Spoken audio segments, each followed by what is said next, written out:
Di tahun 2012 pada pukul 2 dini hari, jalur Rembang Juwana Pati macet total.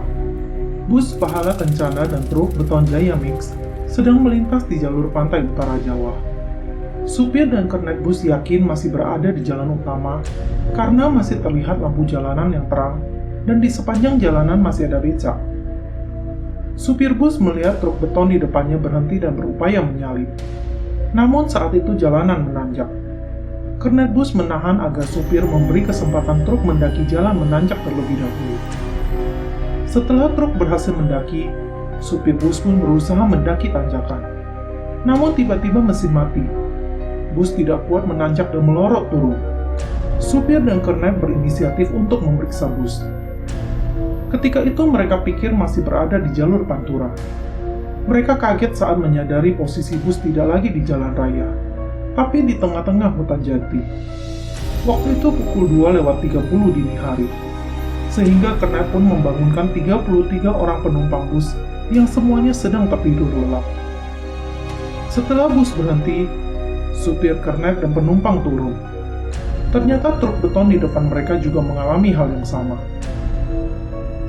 Bagaimana mereka bisa tiba-tiba ada di tengah hutan yang gelap gulita? Mereka kebingungan hingga pagi datang. Baru sekitar pukul 5:30 WIB, kru mencoba mencari pemukiman warga dan meminta bantuan.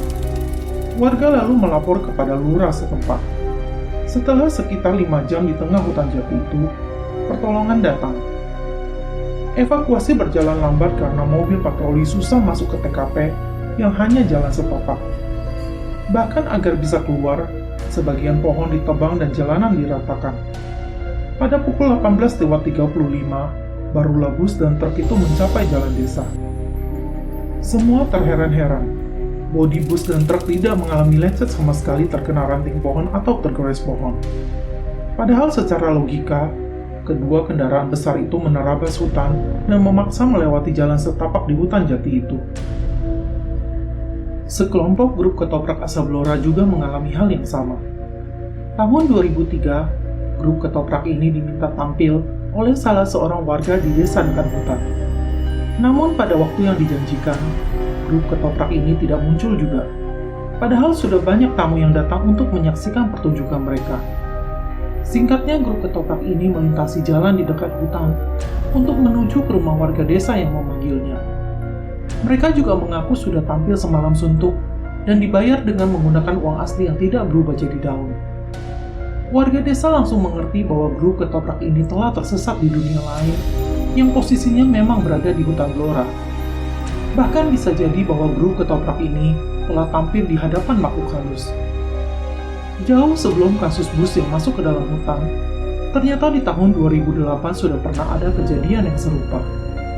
Bedanya yang hilang kali ini bukan kendaraan sebesar bus, melainkan sepeda motor bersama dengan pemiliknya. Pengendara sepeda motor tersebut adalah seorang warga desa Kedung Lajin. Kala itu ia mengendarai motornya malam-malam dan melewati jalanan hutan Blora. Keesokan harinya warga digegerkan karena keluarganya mencari pengendara tersebut yang tidak pulang. Awalnya masyarakat menyangka si pengendara ini kecelakaan.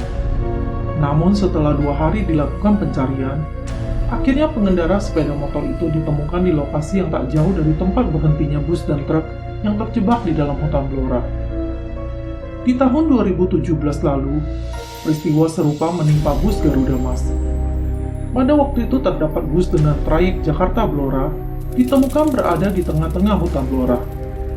Tidak ada penumpang satupun karena memang semuanya turun di daerah Jepon Blora. Hanya ada supir bus yang mengalami luka-luka dan akhirnya dibawa ke rumah sakit. Pengalaman mistis ini hanya segelintir dari misteri hutan Blora yang banyak dialami oleh masyarakat setempat atau orang-orang yang hanya sekedar melintas di dekat hutan itu.